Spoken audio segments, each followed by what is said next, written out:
Welcome, everyone, to Sunday mornings at the Marxist Library. A quick note before we start, this session is being recorded and will be posted on YouTube with the link on our website, ICSSmarx.org, within the next few days. For a decade and a half, our sessions were held at the Nebo Proctor Marxist Library located in Oakland, California.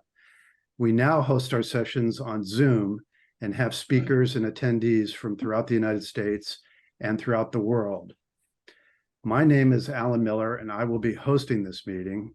I'm a member of the program committee that organizes Sunday mornings at the Marxist Library, and I would like to start off by saying that we always welcome input, feedback, suggestions for topics and speakers, and you can contact us through our website at ICSSmarx.org. Before we start, we wish to remind everyone that this is a comradely forum for political discourse and debate. As such, we ask that you show respect for our participants and the moderator of today's session. Please note that the opinions expressed are those of the speaker and participants. They do not necessarily represent those of the ICSS or the Marxist Library. However, we are united in our respect for the work of Karl Marx, and we believe that his work remains relevant today. Our motto is taken from Karl Marx's 11th thesis on Feuerbach. The philosophers have only interpreted the world in various ways. The point, however, is to change it. Our session today, we have a special session on the 2-year anniversary of the beginning of the Russian special military operation in Ukraine. The title of the session is "A Ukrainian Marxist Speaks Out Against Kiev's Regime and NATO on the 2nd anniversary of the special military operation." Our speaker is Slava Jalili, a Ukrainian Marxist-Leninist who's a correspondent for the Revolution Report and a member of the Chicago Workers' School. So, Mehmet, if you want to go ahead and turn that image on, and welcome, Slava. Really looking forward to today's session. Maybe explain what this is about before you start. Hello, everyone. So yes, this picture is my favorite picture of Ukraine. It's from Kiev. It's a statue of motherland, and the statue was built by the Soviets. And as you can see, this picture was taken a while back, and it still had hammer and sickle on it. Unfortunately, now the Ukrainians have removed hammer and sickle because Ukraine is going through a period of what they call decommunization. So they are removing all of the symbols that represent Soviet Union. And right now they have replaced a hammer and sickle with the Ukrainian trident.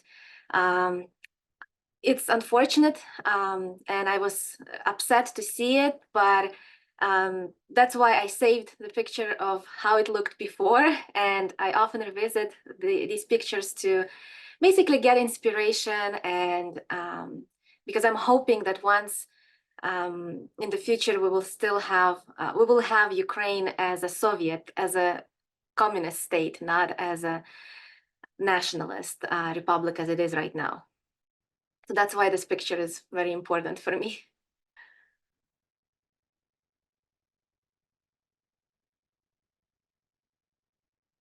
Okay, why don't you go ahead and get started?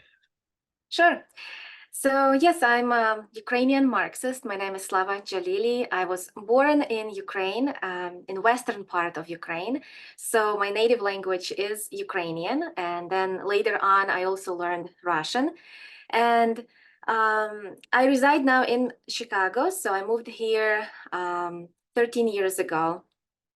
And I'm a member of Chicago Workers' School, which is a small group of Marxists. We have reading groups where we learn from Lenin, Marx, and other good books on theory.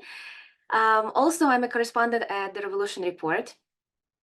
And today I would like to talk about the 2nd anniversary of the start of special military operation, why it's important now to revisit what have happened 2 years ago and what we have learned from this experience. Also, what are the origins of this conflict? Because the Western media they portray this as something out of context. They never present the whole story, right? So for the past 2 years, we have been hearing that just one day Putin woke up and he decided to attack Ukraine. Like it's like an event in a vacuum, right? And it's surprising because even the Ukrainian side, the Ukrainian nationalists are saying, no, it didn't start 2 years ago. They are admitting that the war started in 2014, 10 years ago, but they are forgetting to mention who started the war. So it was the Ukrainians who started attacking the Donbas area. Therefore, it turned to be a civil war. But they are misrepresenting the story. You know, Ukrainians are saying it was Russia who attacked them. And the Western media just don't want to talk about it in detail at all. So nobody actually in the West knows why things were happening in the way they did. So today I would like to give you a little bit of the history, not like Putin did in his interview with Tucker Carlson. I'm not going to give you like a millennia of history between Ukraine and Russia. If you do want to know more about the details of the common history between Ukraine and Russia, me and Alex from Marx-Engels-Lenin Institute had a discussion just a few days ago, and he posted that discussion on his channel. You can watch it.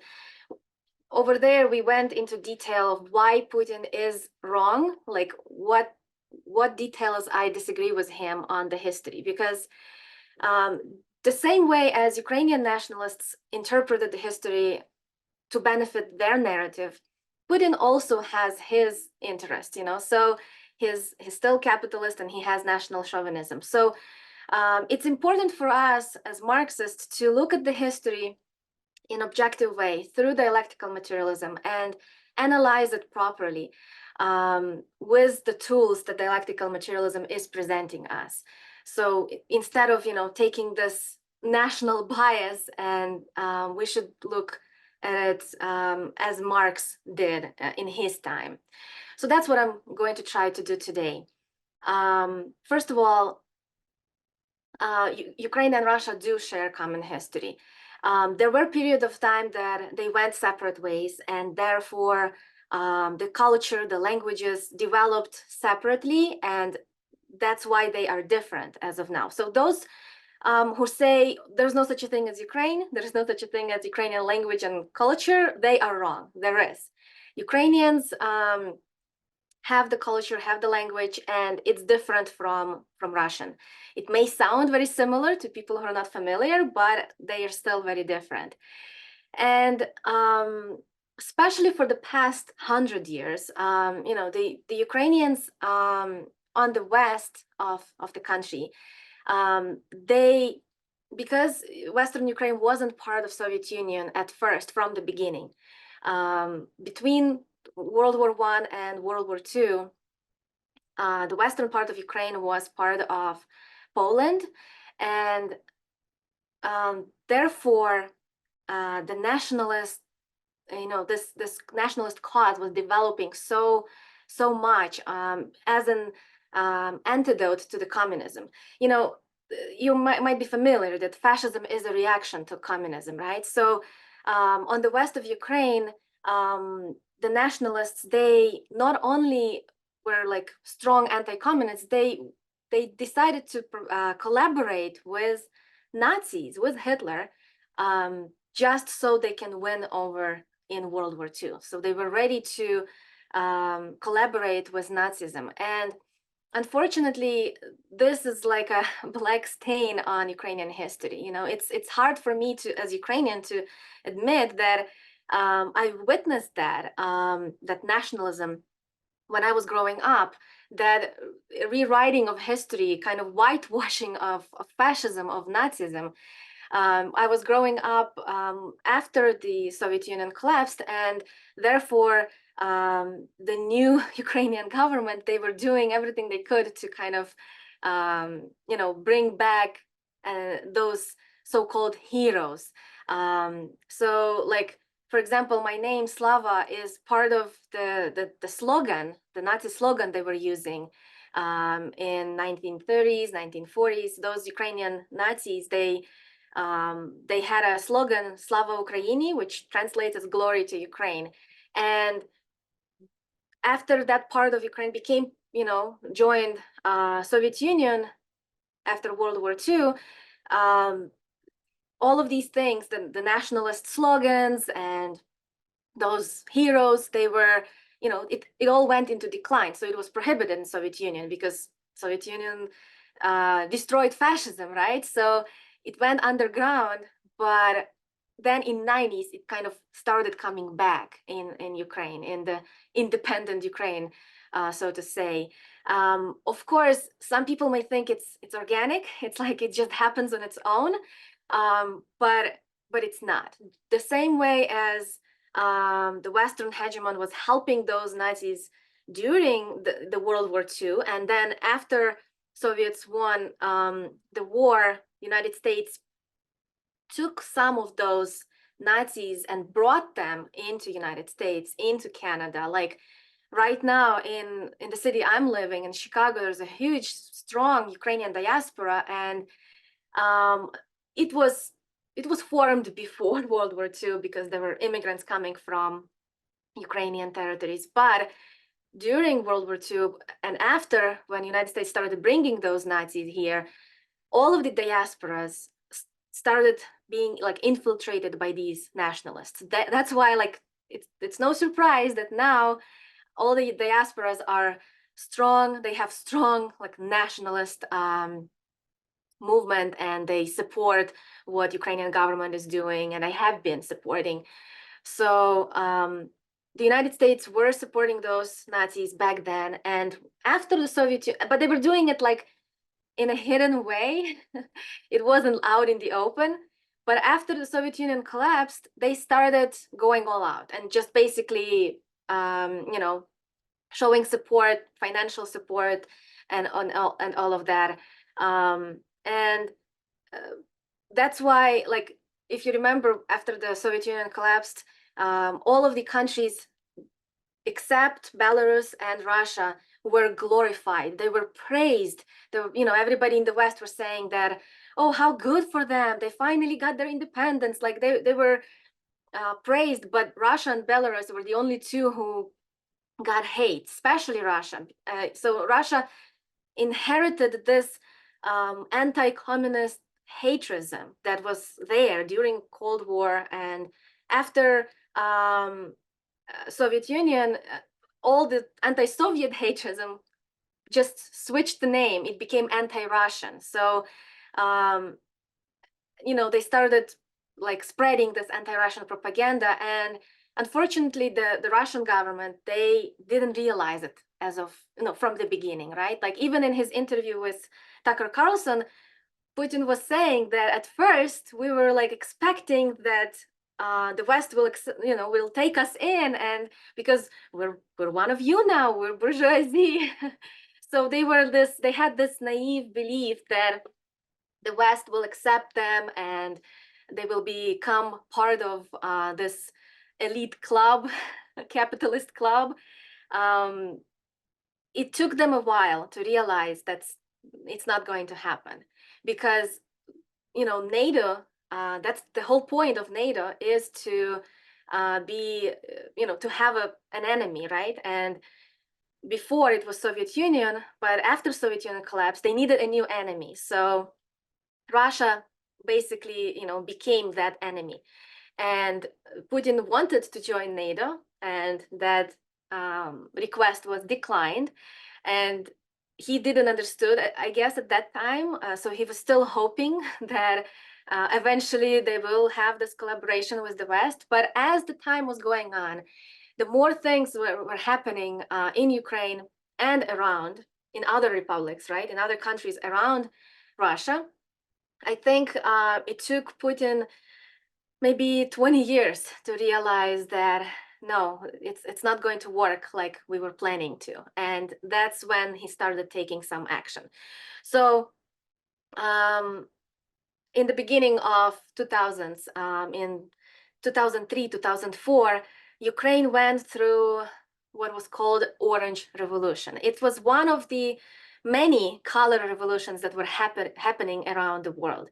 So United States, as the head of the Western imperialism, they want to have their way. They want to have regimes, puppet regimes around the world that they can control, and especially around Russia. So in Ukraine, in 2003, 2004, there was elections happening, presidential elections, and the two candidates that were taking part in those elections, one of them was pro-Russia and one was pro-West. So the Yushchenko was Western candidate, and the color of his campaign was orange. That's why it was called Orange Revolution. And the other guy was Yanukovych. And Yanukovych is familiar to a lot of Marxists around the world as the guy who was ousted during the Maidan in 2013. But it wasn't the first time they got rid of him. So during Orange Revolution, it was the first basically attempt of the West, which was successful attempt to rule, to have their way, right? The results of the Yanukovych actually won. So he was supposed to be the president from 2005. So in 2004, they had elections. He was supposed to become a president in 2005, but that didn't happen. They had a third round of elections, which is unconstitutional. Like in the constitution of Ukraine, you're not supposed to have a third round of elections, but they still did it. And of course, on that third round, they made sure that Yanukovych is going to lose. Even though if you look at there's maps of election percentages, right? And if you look at the map, it was so clear, the division, this organic division of Ukraine. The whole West was orange. Everybody was voting for Yushchenko, the pro-Western candidate. And then the whole East and South, they were all voting for Yanukovych. And they had their reasons too, because Yanukovych was not only from that area, he was from the East, he was speaking Russian, he was friendly towards Russia, and the people living on those territories felt like they shouldn't be enemies with Russia. So some of them were feeling like, they're ethnic Russians. They all speak Russian. Therefore, when they hear these rhetorics coming from the Western Ukrainians and the Western-backed candidates saying we're going to ban Russian, we not want anything in Russia, in Russian language, like the people on the East and South, they were scared, like they didn't know, what to think. And at first, all those measures weren't put in practice. Usually it's always like that. First the talks come in and then the actions. So the same was happening in Ukraine. From 2004 to 2014, once the West had their guy put in place, nothing really dramatic was happening, but little by little, they were adding more anti-Russian haterism, and they were starting to kind of build this case to make the division clear. And this the president Yushchenko, who was put in place instead of Yanukovych, it was so clear from the beginning that he's a puppet from it's a puppet regime, because his wife Catherine Yushchenko, she wasn't even like Ukrainian born and raised in Ukraine. She was from here, where I live, in Chicago. She was born in the family of Ukrainian immigrants. I didn't have a chance to dig deep and see if her parents were one of those Nazis brought to Chicago, but I wouldn't be surprised if that's the case, because she was born and raised here, and it looks like she was one of those plants that was helped, invested in to kind of move up. And she was part of Reagan administration. She was, I think, part of US Treasury Department. Like, she worked in United States government. She had high paid positions. So it seems as it was all planned from way back.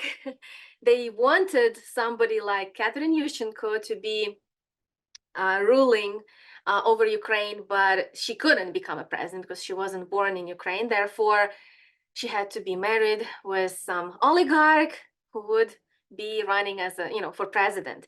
And it worked out for them. Nobody questioned that story, and that Yushchenko became a president, but he wasn't, a very good, like, he wasn't that smart. So he was like making so many different mistakes that pretty fast people understood that he's not the guy. All the promises he made, he said, oh, we're going to become a part of EU, European Union, Ukraine will become part of NATO, and none of those promises, of course, he couldn't fulfill them. And the economy went down, and Ukrainians realized that he's not the guy. Therefore, even Putin at that time was still like trying to cooperate with him. Like they had some business meetings and stuff like that, So from this we can see that at that moment, Putin was probably still not realizing that what's happening. Like he was probably still hoping to work in a diplomatic way with Ukraine and the West, because he didn't do anything about that situation, right? Russia didn't step in 2004 when Orange Revolution happened, even though they must have realized that this is the United States doing this, but they didn't do anything at that moment. And then in 2010, when it was next election cycle, Yushchenko didn't even make it to the top 5. Like people were so disappointed in him that he got like 5% of the vote. And his vice president, Julia Tymoshenko, it's that lady with the braid over her head. You might have remember her. She was very famous.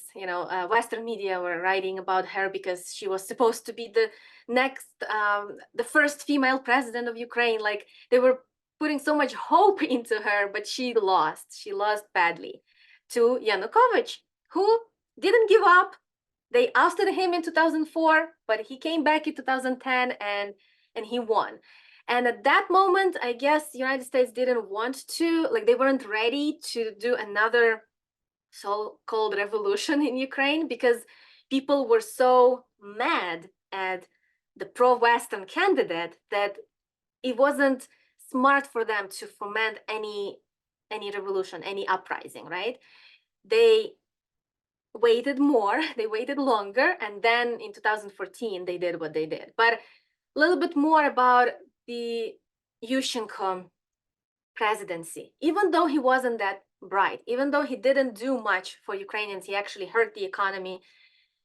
But one thing he did that the Western hegemon wanted him to do is he started reviving back those World War II Nazi heroes. So people like Stepan Bandera, Shukhevich, they were recognized on an official level as the heroes of Ukraine. So the monuments started being put in all parts of Ukraine to honor those heroes. The streets started being named after them. So like they started rewriting history. I remember, I was finishing high school when the Orange Revolution happened, and prior to that, we weren't taught that Bandera was a hero. But then suddenly, the new books started coming out. Like we didn't get new math books.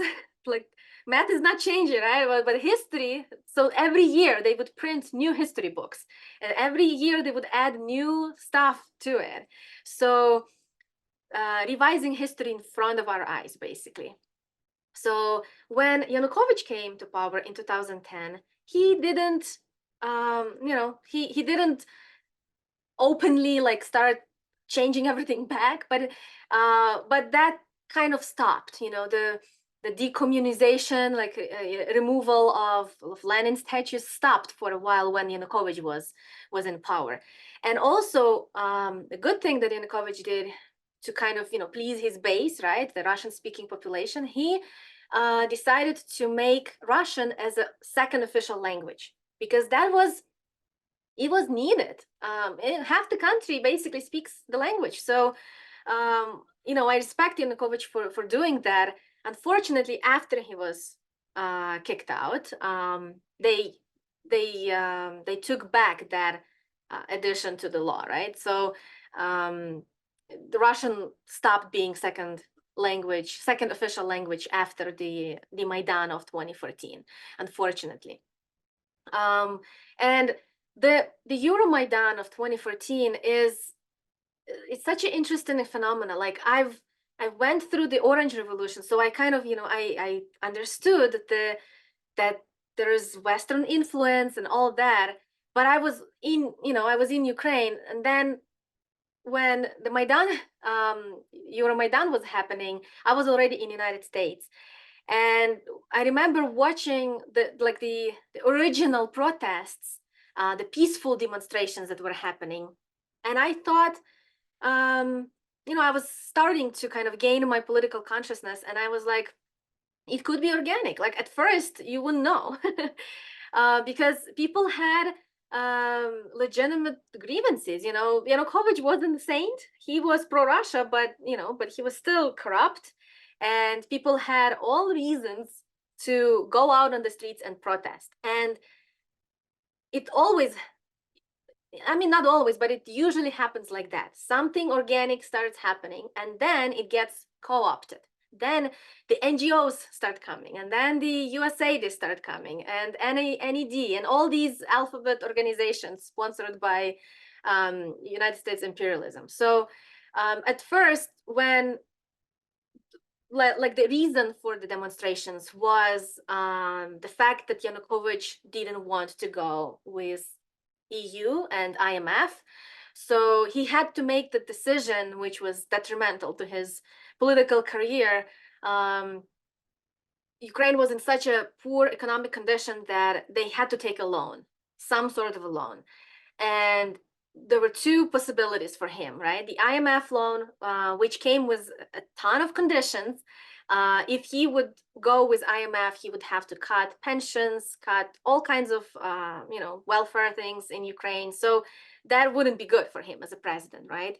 And then if he would go with Russia, not only he would get help, he would also get like gas discount and stuff like that. So it was obvious why he decided to go with Russia. Probably everyone in his place would do the same. And also another important thing is that Russia didn't demand to drop cooperation with IMF, EU, and anybody. So they're like, okay, we're going to help you. If you still want to go with the deal that they are offering, go ahead, Russia said. But IMF and EU, on the other hand, they were like, if you deal with us, you can't deal with Russia anymore. So they were strict. That's why Yanukovych most likely, he had no other choice as to go with Russia. And he stopped to pursue this IMF and EU cooperation. And that made people mad because people were hoping that, this is their opportunity. The quality of life in Ukraine, even though Ukraine is geographically speaking is in Europe, but the quality of life compared to other European countries was so different. Ukrainians were suffering from the catastrophe, this disaster of what the fall of Soviet Union made. Like 90s were terrible economically for Ukrainians, and even the beginning of 2000s was so bad in Ukraine that Ukrainians were like forced to move abroad. Like lots of people immigrated, including me, and like there was a lot of people who had to like go for temporary jobs abroad.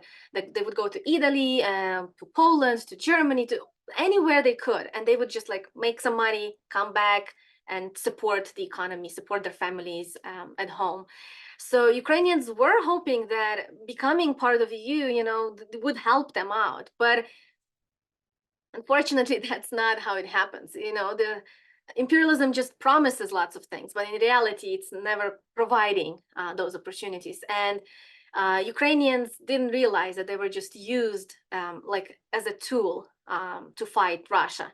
And Russia was also at that moment not even clearly realizing it. So eventually, little by little, things started becoming more and more clear for some of the Ukrainians, in the east, in the south.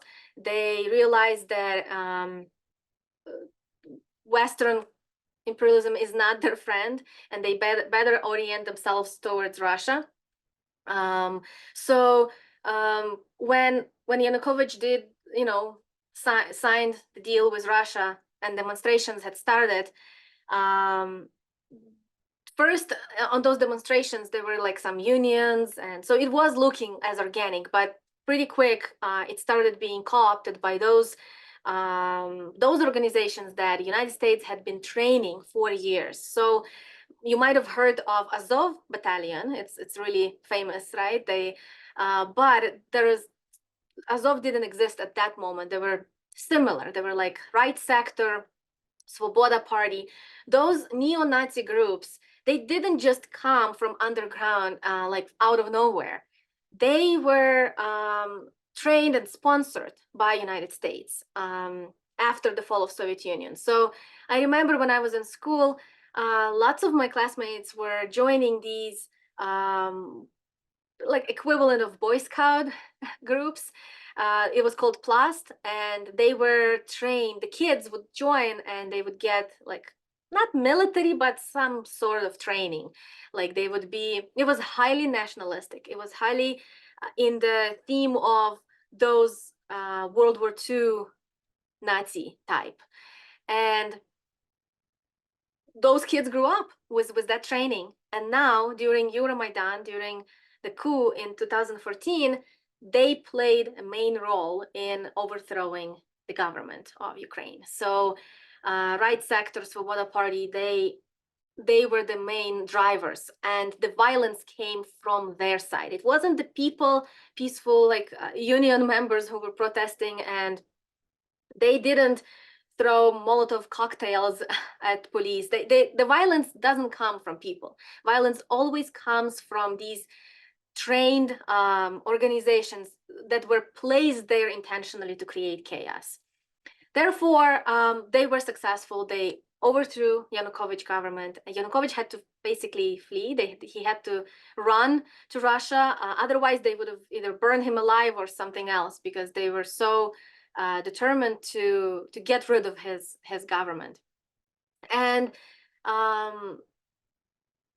it's funny how Ukrainians are calling that a revolution of dignity, implying that things have changed for the better in Ukraine after it. But as we all know, it didn't change for better. It's actually first after Orange Revolution, things started going down, and now after Euromaidan, things have changed for worse in Ukraine, because the eastern and the south part, they realized, as I mentioned earlier, that this is not good for Ukraine. So the two states, two regions in the east, Donetsk and Lugansk, the people living over there, they're like, okay, something bad is going to be happening. We can't accept this new government. We're going to go through like a period of repressions. They're not going to tolerate us speaking Russian. So therefore we must do something. And they decided to ask for autonomy. So they didn't say we want to be part of Russia. There was no talks. Like Ukrainians, they like to blame and say, oh, Russia just came in with their and said, we're going to take you. Well, Russia didn't. Putin didn't even think of accepting those territories back to Russia at that moment. So they asked for autonomy. Just like Crimea had autonomy for all the years it was part of Ukraine. So they had their own parliament, they had their own president. Therefore, when they had a referendum and they decided to be part of Russia, it is constitutionally correct. So what Donbass, those two states, Lugansk and Donetsk, they wanted basically what Crimea had prior to Euromaidan. They were like, we just want to have independence. We want to have a say in what language we speak, what culture we develop, and Ukraine was like, nope, you can't have it. So it was the Ukrainian coup government, the puppet regime that initiated the conflict, because they didn't like that these people want to have autonomy, and they started attacking them, and they started this war.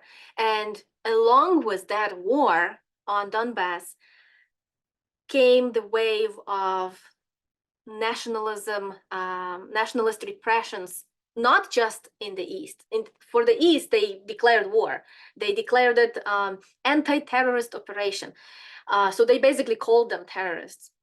But even on the parts where there was no operation, no war, the people who were speaking Russian and wanted to be friendly with Russia started being repressed. So I'm sure you remember the Odessa trade union house tragedy that happened sometime in May of 2014. So Odessa was like, just like in Donbass, in Odessa, the trade unionism was still strong, even like 20 years after the collapse of Soviet Union. They still honored Soviet traditions, and they wanted to have strong like workers' rights and unions and all that. Ukraine didn't like that. The new established government of Ukraine, they wanted to put an end to it. So unfortunately, the Ukrainian Nazis burned 50 people alive in that Odessa trade union house. And Western media went blank. They didn't report that as a, they didn't blame the Ukrainian Nazis. They actually glorified them. They were, in Ukrainian media, they were even glorifying Azov battalion. Like, even though the Azov is using like swastika, they're using all the symbols of Nazism on their insignia, but it was people like they didn't pay attention to that. So it's important to see how it was slowly like leading towards the war. And the people in Donbass, they not only were like practicing, like speaking Russian and keeping their culture, they were also, they wanted to have their like honoring Soviet holidays. For example, like Victory Day, which is a common historic event, right? Both Ukraine was part of Soviet Union, so they should honor the sacrifice that their grandfathers did for the land. So they should honor the heroes of World War II. They should have the parade on Victory Day. But this new Ukrainian government, they were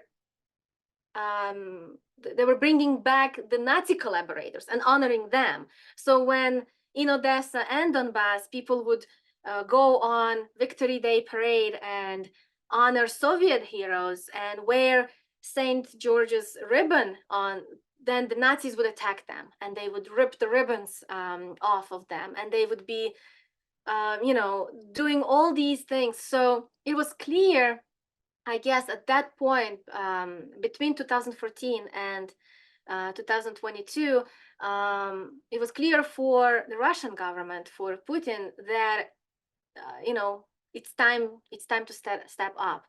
And lots of people are asking why he didn't step up in the beginning, like what were the reasons why he dragged on for so long.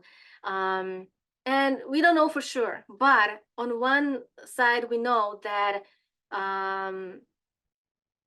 there was lots of sanctions happening, like United States declared Russia an enemy state right after they took over Crimea. So it was probably hard, for them to first deal with those sanctions, right? It's not easy, especially when you import lots of stuff. So I guess Russia was not ready to wage a war at that point. Also, they were hoping that they can diplomatically, like through, I'm sure you're familiar with Minsk agreements. So between Ukraine, Russia, and Belarus, there were Minsk agreements that they were trying to resolve peacefully the conflict. And Donbass was also interested in solving the conflict because they didn't want to be constantly, being bombed by the Ukrainian state. The Ukrainian side was always breaking those agreements. I think there was 19 or something that that they broke, 19 ceasefires that they broke. So imagine one after another, one after another. The war was going on for long 8 years. It was hard. 14,000 people died on the Donbass side. Civilians. These are civilians who were dying. Ukrainian state had the support from NATO and from United States. Basically, NATO was training the Ukrainian army because Ukrainian army was also not in a not in its best shape at 2014. So they were slowly, little by little, NATO and United States were putting money into Ukrainian army and training them in real combat situations, right? So it's one thing to wage war by airstrikes like United States did in the Middle East, but it's a little bit different when you go and fight in trenches, right? So the Ukrainian army was being trained during those 8 years, and they were getting stronger and stronger. And Donbass was getting it was getting intensified, right? That war. And right before the start of the special military operation in February 2022, Ukraine was getting ready to escalate, to basically destroy Donbass. That was their goal. Their goal was to get rid of the local authorities who were trying to do autonomy and basically install their own government, local government, and take the land. It was all about the land. It's never about people. They were openly saying that, oh, if you want speak Russian, if you want to practice the culture, you have to pack your luggage and go to Russia. They were always saying that, like, we don't want you here, basically. So what, you were born here, but it's Ukraine. We want only the Ukrainian speaking people living in Donbass. So that they were openly declaring that, and they just wanted to have those borders. And it's so obvious now, like when we look at the conflict happening in Palestine, it's very similar. There are, like, we can draw parallels between the Donbass fight, resistance fight, to Gaza. It's the same way as the Ukrainians were saying, we want land, we want this to be Ukrainian. The same way Israel, they don't want the people. They don't care that the people have their culture. They want the land. That's it has its roots in Nazism, right? When people, when you want to do ethnic cleansing, that's fascism. And that's what Ukraine was doing towards Donbass for 8 years. And that's what Israel is doing right now to Gaza. So unfortunately, lots of people in the West, they don't understand. They try, like, when they analyze war and conflicts, they miss the point because they don't have the understanding of how imperialism works. So they, when the conflict escalated 2 years ago in Ukraine, they started putting their Ukrainian flags everywhere. And now when the Palestinians are suffering, there is genocide, lots of people understand that, and they start putting Palestinian flags, but they equate Palestine with Ukraine. That's wrong. That's not a correct comparison. They're supposed to compare Donbass to Gaza. That's equal. That's the resistance. Donbass was going through what Gaza is going on right now. So when Putin finally decided to step in, and he realized that by diplomatic agreements and all that, it's not going to work. It was a shock. To the last, when I was witnessing the build up of the troops by the border, I was still thinking that he's just trying to scare them. Like, somehow to the end, I didn't realize that this is getting serious. And when the special military operation started, it was like, hard to comprehend at first. It was very hard to talk to my family, to my friends who were Ukrainian. They were, blaming Russia for all sins in the world, and especially for the people, who I left behind in Ukraine. Not my whole family is here. Only my mom was able to come because in Ukraine they don't allow men to leave. So my father, my brother, and tons of cousins and uncles, nobody can leave. So they are all basically trapped in there, and one by one, the Ukrainian coup government is dragging them, drafting them, and sending them to a meat grinder, sending them for slaughter. They just want to win. Like, they don't care about the losses. I'm sure you're familiar with Bakhmut and Avdiivka, and how many of these Bakhmuts and Avdiivkas Ukrainian state has to go through to finally realize that it's not a winnable war. Like, they can't win. At first, lots of people were thinking that with all this help, with all the NATO's and United States support, Ukraine will win. But they were naive, because they didn't understand that Russia for all these years were also preparing, right? So they were hit with sanctions in 2014 after they took Crimea, and they started preparing. They started reinvesting back into domestic infrastructure, domestic manufacturing. They started preparing, and Russia became strong by 2022. Versus the West, they were hitting Russia with all those sanctions, not realizing that they're actually hurting themselves.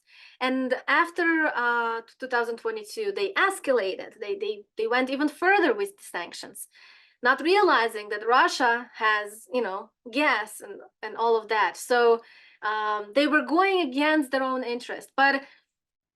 And people, didn't realize that at first as well, because of the media. Media never tells the whole story. But I think by now, after 2 years, the population is starting to catch up. Like, people realize that the sanctions are, Russia is okay over there. Like, Tucker went to Russia, and he was shocked. He was like, he went to grocery store, and there's all the foods. It's well stocked. They're not hungry. They're not suffering. They have everything. And what's even more weird for Americans to witness, the prices are much cheaper, right? I think in his video, Tucker announced that he and his team, they were like, after they loaded their shopping cart with all the foods necessary for like a week for a family of 4, they calculated that in the United States it would be approximately $400, and then they went to the cashier and they paid, and it was about $100. So now people are like, okay, not only they're not starving, they actually have better quality of life. they can afford more, So even though they're going through war, right? So they live with a state of war. So people are starting to realize that for 2 years, the media were saying Ukraine is winning, but it's not corresponding to reality. It's maybe they were winning the informational war, but not the real war. In reality, Ukraine, well, first of all, in the first year, they lost additional 2 states, right? So originally, it was Donetsk and Lugansk who wanted to be separate, who wanted to have autonomy. But then when Russia moved in and started, fighting, they took over the other 2 states. And then in September of 2022, so the first year of war, they had a referendum on all 4. So the 2 original and 2 new states, they had referendum, and people clearly said what they want, right? They said, we don't want to be with Ukraine anymore, so we want to be with Russia. So how is Ukraine winning? They lost 4 states, and they're never going to get it back. So in what world are they winning? They also lost lots and lots of people, thousands and hundreds of thousands of people. And there are, of course, some civilian deaths. Unfortunately, that's part of any war. People are dying, but majority of deaths are not civilians, but soldiers. So those who were drafted, who were forced to go. And this is the difference between the way the imperialists are waging war and the anti-imperialists.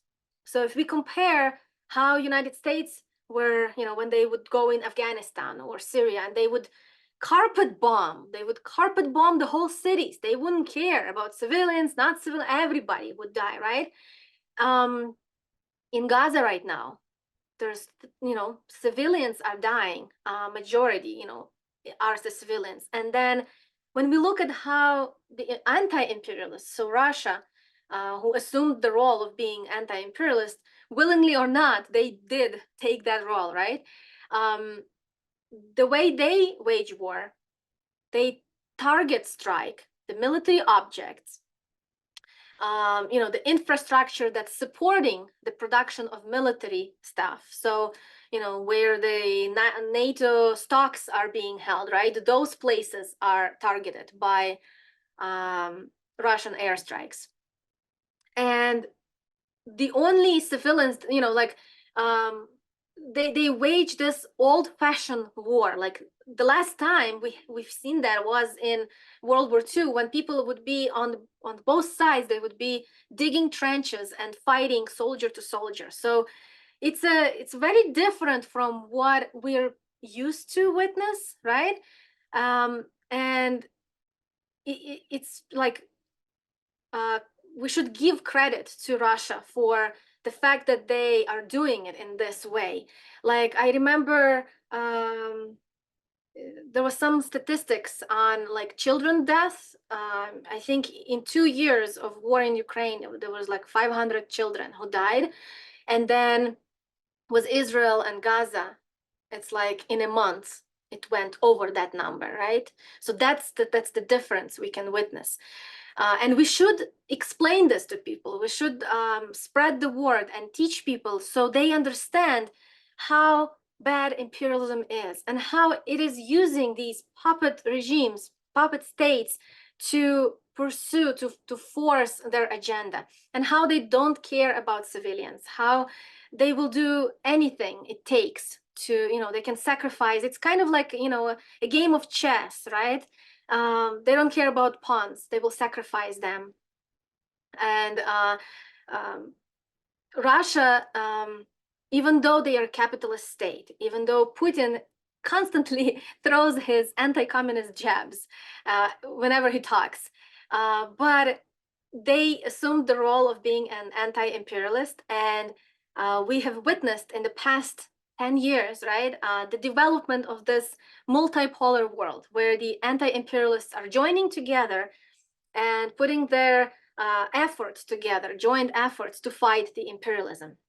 So we've witnessed how BRICS became stronger, right? Just recently, several new states have joined BRICS.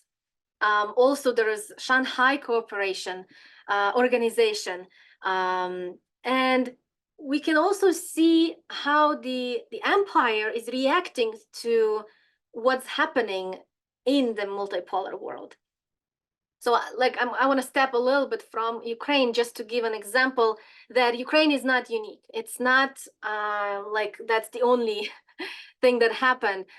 There's plenty of other hotspots kind of kept on a back burner. So like, for example, Georgia, another post-Soviet country. They went through the Rose Revolution, I think it was 2008, where the West had installed their puppet regime. And but they were not successful in becoming a complete, like, a puppet state, kind of like Ukraine is now. So Georgia is still being kept on a back burner. So if Ukraine's situation goes down, I'm sure there will be new demonstration, new revolution in Georgia. They're keeping it there. They're keeping other things like Belarus. In Belarus, they were trying to overthrow Lukashenko so many times. They have the Guaido of Belarus, right? The Tikhanovskaya. She is like the, a puppet who they wanted to make her a new president, but they were not successful. But I don't think they forgot about Belarus. They're going to keep trying. They're going to find weaknesses inside the country and try to go in and make an overthrow of the government happen. We can look at Iran, right? Iran is it's an it's like a sword in the eye in the Middle East for the empire, right? So they were trying also many times to overthrow Iranian government. To the Iranian diaspora here in the United States has been calling, on so-called help of the empire, like, let's go to Iran, let's get rid of the mullahs government, especially when in 2022, when I'm sure you remember there were protests happening in Iran about, like, the protests were sparked by the death of this young lady who was, unfortunately, she died. She came to police station and lost consciousness and died in the hospital later on. And she came there because of some disagreements, because they wear hijab, ladies wear hijab in Iran, and it's their business. They should do whatever they want, right? But the empire was trying to use that little contradiction, that antagonism, to spark a new color revolution. And to some people, they may think that it was, accidental, but right before, like a few days before that thing happened, Iran became part of Shanghai Cooperation Organization. And right before that, they applied to become part of BRICS. So I don't think it's a coincidence. I think the empire is keeping an eye on who is trying to join the multipolar world, and with China, with Russia, right? So there are going to be more and more situations like this in Ukraine happening around the world. And our job as Marxists is to not only realize that and see for what it is, but to also educate and help people understand this, because they don't see it. They don't understand, imperialism. Therefore, they cannot see the whole picture, why these conflicts are happening. They think that they are all happening outside of each other, outside of the context. But we understand that it is actually all connected, and we have to expose this and spread the word and teach people.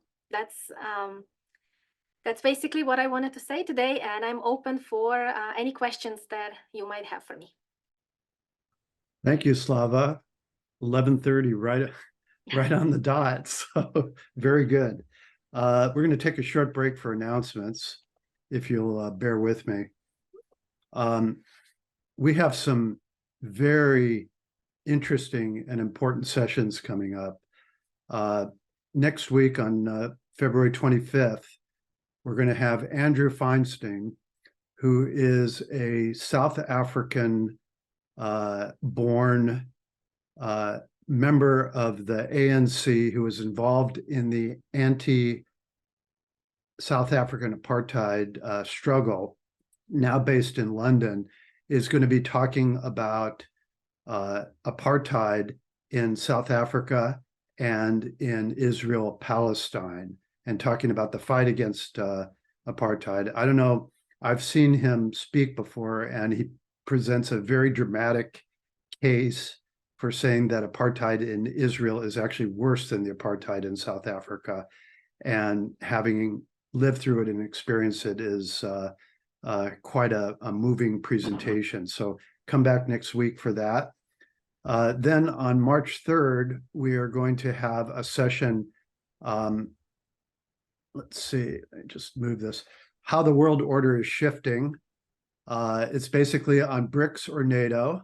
And the speaker is the internationally known professor and political figure, Radhika Desai, who is a professor at the Department of Political Studies, University of Manitoba, Winnipeg, and part of the International Manifesto Group. This should be a very rich and lively discussion presentation. So come back on the 3rd for that.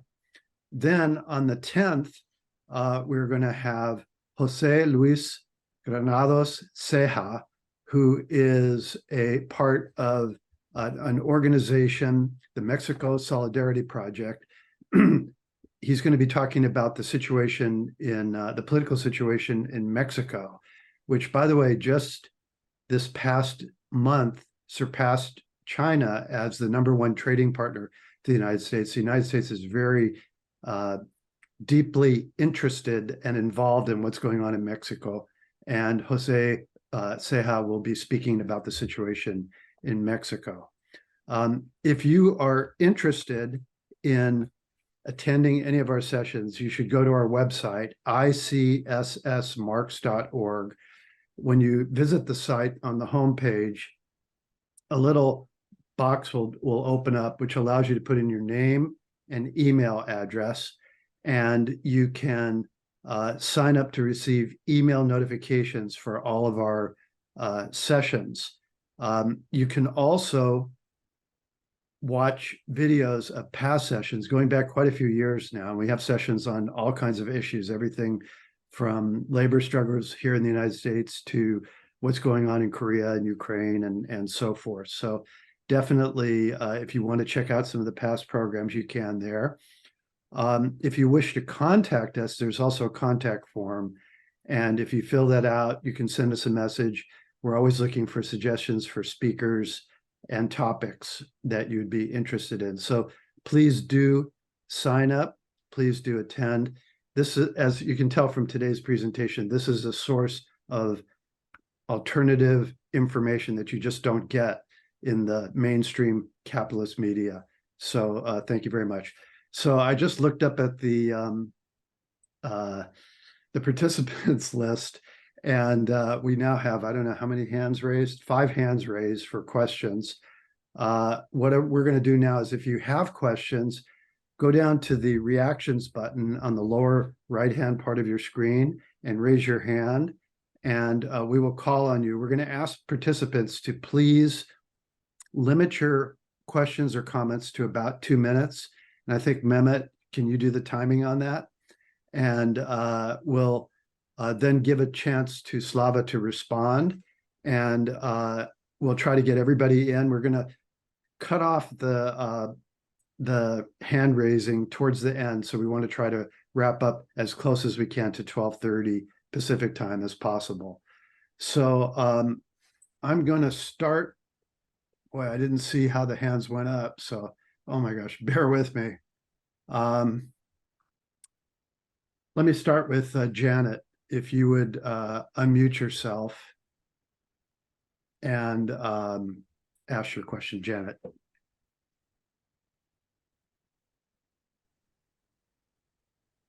Okay. Thank you. Thank you, Slava, for this amazing presentation. So I have a few questions. I wanted to know, when did Donetsk and Lugansk start to build their militias? Was it before 2014? And then another related question. So you talked about the buildup of Ukrainian forces against the Donbass before 2014, or not before, I'm sorry, before February 24th, 2022. I've read and heard about that a number of times, but I don't think there's documentation. So can you provide some documentation of that? Another question is, I mean, what do you know about Victoria Nuland's Ukrainian background and her husband, Robert Kagan's, probably his Zionism, and how they came to power in the US? And then finally, other than English spelling, like of Zelensky with a single Y versus a double Y, would you describe a little more about how the Ukrainian and Russian languages differ? Yeah. Thank So you. first, should I go? Okay. Yeah. Yeah, so first about the buildup of the troops. So Donetsk and Lugansk, they were not like getting ready because they didn't expect a war being declared on them. Just like every state of Ukraine, they had military bases, which were built by Soviets. So the Ukraine inherited basically all the military bases and supplies, and they didn't manufacture anything new. So everything they had in every single state, it was all what they've been left after the breakup of Soviet Union.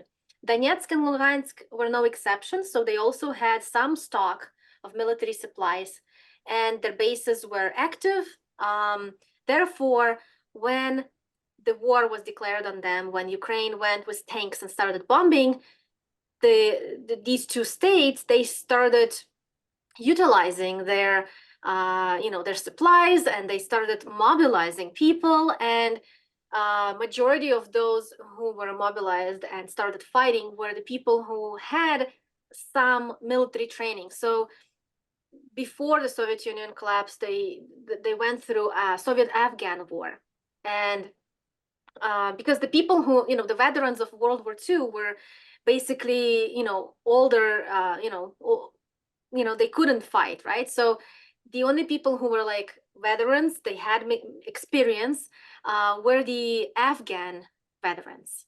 And on both sides, actually, the Ukrainian, the new fake government started deploying those Afghan veterans because they had military training, they knew how to fight, and in Donbass too. And about the buildup, I can look for some like documentation to show, but there's also lots of video filmed about it. People were talking about it. I know my comrade Donald Corder, he was visiting Donbass prior to 2022.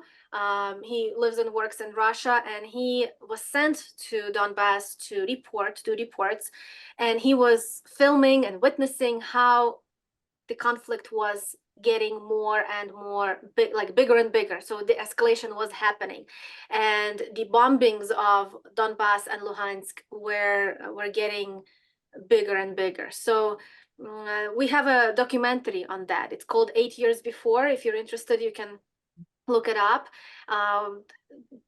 It was filmed prior to the start of special military operation, but when special military operation started, we had to kind of like revisit and add more information to it. But all the footage, everything was filmed before, so you can see how it was, how the fight was happening during those 8 years. What was the next? I'm trying to remember what was the next question. Victoria Nuland and Oh. Robert Kagan. Yeah, I don't know too much about her family history. I know she has roots in Ukraine, and I assume that her roots are of those Bandera type. Otherwise, why would she be so hardcore, like nationalist, and she would be pushing this war on Donbass? And when she came to Kiev, she was very well outspoken anti-Russia, and she was blaming Russia for that whole situation. She's known as a Maidan maiden. She was giving cookies to all those Nazis over there. And she's also, I'm sure you've heard of her leaked phone conversation, right? Where she admitted that, yeah, we don't want this guy, we want that guy. So it kind of, it was a failure on her side, right? To have that conversation out. But because of that, we know who's the real decision makers are, right? And she just recently went again to Ukraine, and surprise, surprise, after she left, Zaluzhny was taken from his post. So we can see that she is important. She's like a messenger, I guess, tool of empire to go, and that's why people make memes on the internet saying, if you see Victoria Nuland in your country, something is gonna happen. Yeah.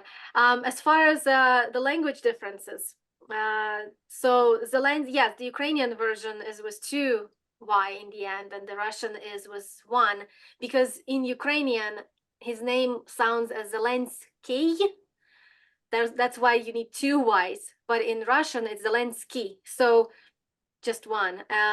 The differences are, I mean, we have the same alphabet. Like we have, I mean, there are differences between alphabet, but we have the same writing system.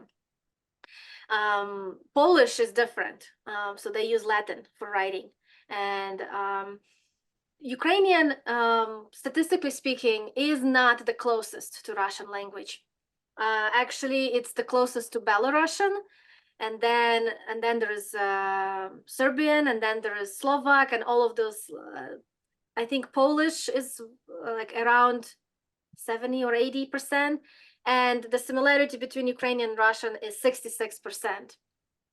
So we can understand each other. It's hard for people who learned Russian, like my friend Donald. He's American and he moved to Russia, so he learned Russian language. When he hears Ukrainian, he can't completely understand, but he picks that there are some words, like he understands some parts of it. Because Ukraine was part of the Soviet Union, so majority of people, I mean, everybody who was born under Soviet Union, they spoke Russian too, Ukrainian and Russian. But the kids, the people who were born after Soviet Union, we didn't learn. Like I was born in Soviet Union, but towards the end. So when I went to school, it was already Ukraine. We didn't learn Russian. Therefore, I couldn't speak Russian until I grew up. I heard Russian for the first time when my mom took me on vacation to Odessa. And in Odessa, they spoke Russian. So that was the first time I heard Russian. And I was like, Mom, what is this? I was surprised. I'm like, why are people speaking different language? And then later, I made a point of learning Russian because I knew it'll be useful for me. But it's not as, as what people say. It's not completely different, but it's kind of like, I would say, Hispanic and Portuguese, or like Italian. They all have those similarities, Latin languages, right? All of the Slavic languages also have similarities. Thank you. Okay, I just dropped in the chat the URL of the interview that Slava did, or the discussion that Slava had on the history of the area, and I highly recommend it. It goes into great detail on all these questions. It's basically, Slava, it's an analysis of Putin's his historical lecture at the beginning of the Tucker Carlson interview. Highly recommend it, folks. Check it out. Very, very good. Okay, next will be Keith, followed by Rich J. So Keith, if you would unmute yourself and ask your question.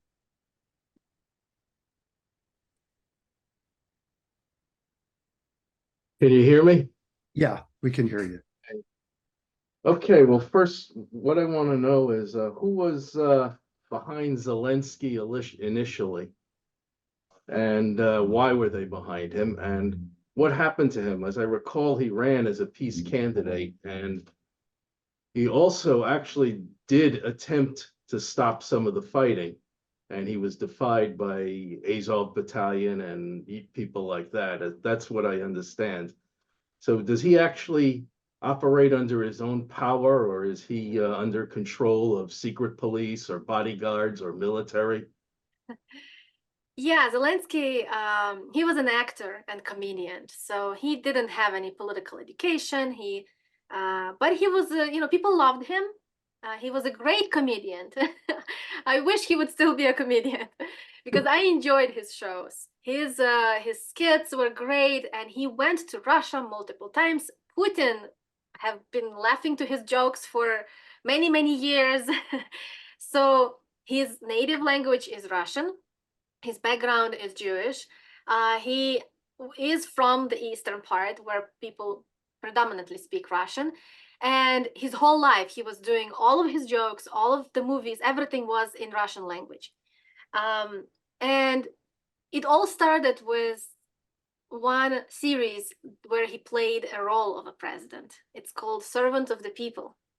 So it was very funny series. At least the first season of those episodes was very entertaining, because he was playing this simple history teacher who was mad at the government, and he was like ranting and saying, oh, if I would be a president, I would do this, this, and that. And his students filmed him, put it on the internet, and became viral. And he actually became a president, and he was good president in the movie, in the series. So people got inspired. They're like, oh, maybe we should pick someone like that. So we now, retrospectively speaking, we understand that that series was filmed and put out there for people in exactly for this reason, right? To make people want to elect him as a real life president. But back then, people probably didn't understand it. So they were, they really believed that they're doing a good job by picking Zelensky because, as you said, he was a peace candidate. The way he was speaking in 2014 and after, he was saying, we should allow them to speak Russian. Yes, that's their language. He was defending the interests of people in the East. He was really saying that, they have a right for that. And, who are we to tell them? And he was also saying that in Russian language. And even when he was, having a campaign, his whole campaign was, we have to stop ATO, the anti-terrorist operation. He was running against Poroshenko, who was the incumbent president, who was waging war on Donbass. So Zelensky was like pretending to be the antidote, right? Like, when I become a president, I'll stop it. And he was backed by this oligarch, Kolomoisky, Igor Kolomoisky, who is also Jewish, and he is a beneficiary, one of the few beneficiaries of the fall of Soviet Union. He was one of those who took over all the infrastructure of everything. Like in 90s, these oligarchs, they took control of Ukraine. And every single of politicians had some sort of ties to these oligarchs. They were either sponsored by them or they themselves were running and became politicians. So it's kind of like an unavoidable situation in corrupt Ukraine, right? Post-Soviet corrupt Ukraine. One way or another, someone is connected to these oligarchs. So Zelensky was, was backed by Kolomoisky. And Kolomoisky was also using these Azov battalion as his like private militia. When you're an oligarch and you need to act like mafia, you need militias. So that's why it's good. So even though he's Jewish and Azov are Nazi, but it worked, right? For that, it worked because ideologically speaking, being a Zionist is not far away from being a Ukrainian Nazi. It's very close. That's why, they matched basically. And right now, I'm not sure what's going on with Kolomoisky. He, the government was going after him. Like, I think they were trying to show the world that no, we're not as corrupt as you think we are. So they used him as a scapegoat and went after him. But I don't believe in sincerity of that. Okay, next is Rich J. If you would unmute yourself, followed by Raj and then Richard Wright. So Rich J, go ahead. Okay, so Slava, I want to thank you very much for this presentation you've done first. I can't wait to see the one you did before that we put up on the chat. But I want to say something that might sound kind of funny, but I don't intend it to be funny exactly.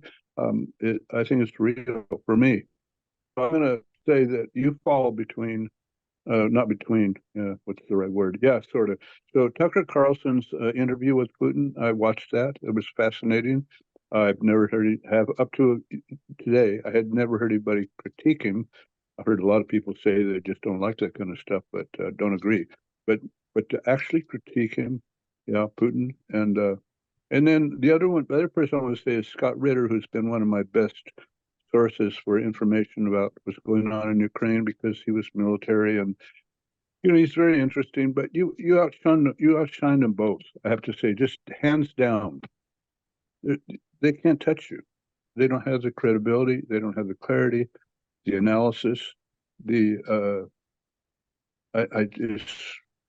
very happy with the program today, and you're doing a great job, and I encourage you to keep going, and we'll try to find some more. I don't know if we'll be able to have more programs or not, but I just want to thank you very much. Very, very good job. I don't have any questions. I got lots of questions, but if you have your email, you can put to us in the chat so we can find you. That'd be cool. But anyway, thank you very much. Great. Okay, next up is Raj, followed by Richard Wright. So Raj, if you would unmute yourself, please. Thank you. Okay, two questions for you, Slava. Thank you for the presentation, very informative. So first question is political. Second was sort of personal, so you decide whether you want to answer it. The first question is, Putin blamed Lenin for this situation, for his policy on nationalities. What do you have to say about that? What's your opinion of that? And secondly, most people who come to the United States become against the mother country, and you grew up in Western Ukraine, which is very anti-Russian from what I understand, and yet you are not so, coming from ethnic Ukrainian background. So are there other in your, I mean, Don Carter, I think, is he from Chicago? But anyway, he's your friend. Are there other Ukrainians like you? Are you an exception in Chicago area? Tell us a little bit about how you came to this position of being a Leninist. Thank you. Sure, yeah. So as you mentioned, yeah, I was born in Western Ukraine, highly like what people call Banderistan. And I was, when I was going to school and all that, we were brainwashed to be nationalist and hate everything Russian. But a little bit of my personal, right? When I was a teenager, I became highly religious. So I joined the Jehovah's Witnesses organization. And basically that Jehovah's Witnesses, they are internationalists. So they teach that you should love everyone as your own and all that. And even though now I don't practice any religion, I quit more than 10 years ago. I quit Jehovah's Witnesses, I became Marxist, but I'm grateful, like I give credit to Jehovah's Witnesses for making me aware of the danger of nationalism, basically. And because I was Jehovah's Witness, I never developed that hatredism towards Russia.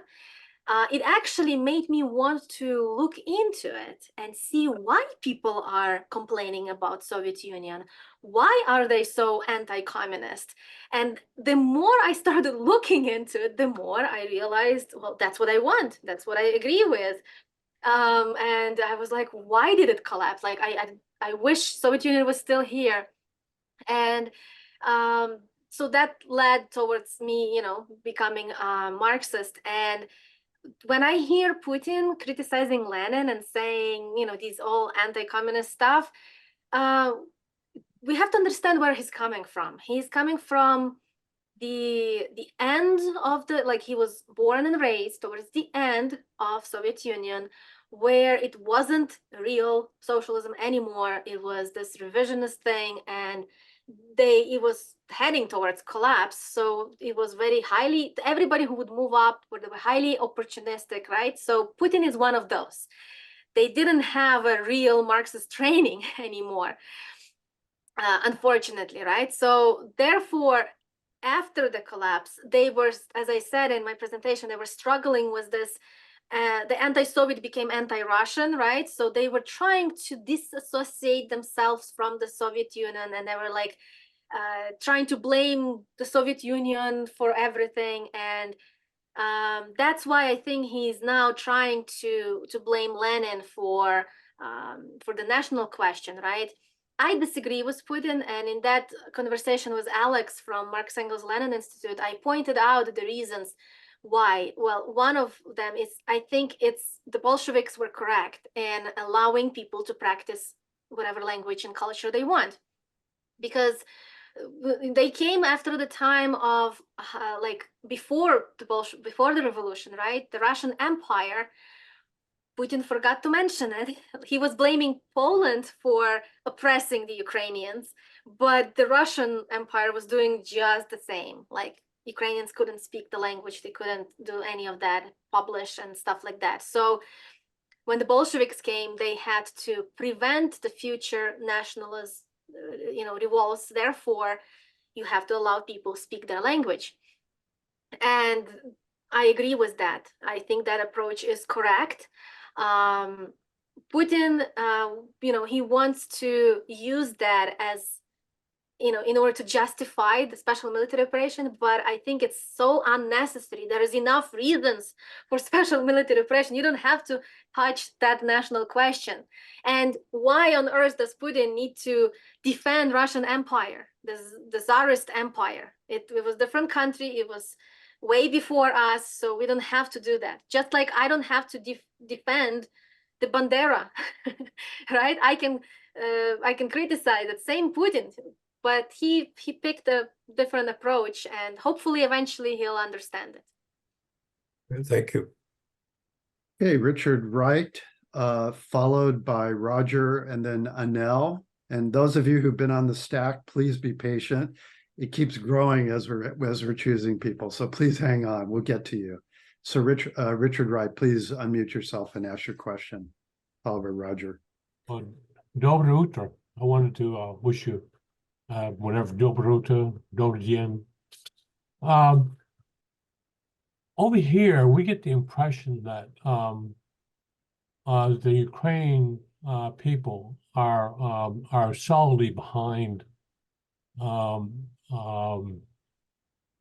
Zelensky and the war and all that. But clearly, when he was elected, I think it was very close. It was 50-50, almost a 50-50 split between going to the West and going to the East, going to Russia, going to the European Union. Furthermore, in this current special military operation, there's been a lot of assistance given to the Russians in the targeting, for example, military installations and giving positions, staying in their homes, and here we like I said, we're given this impression that no, it's all one big unified political entity. Clearly, that's not the case. Could you maybe speak to that a little bit? Especially because in Avdiivka, as I understand it, there are still Russians that are in their houses waiting for the Russians to liberate them, and that's on the front lines. So yeah, could you just maybe address that if you could? Thank you.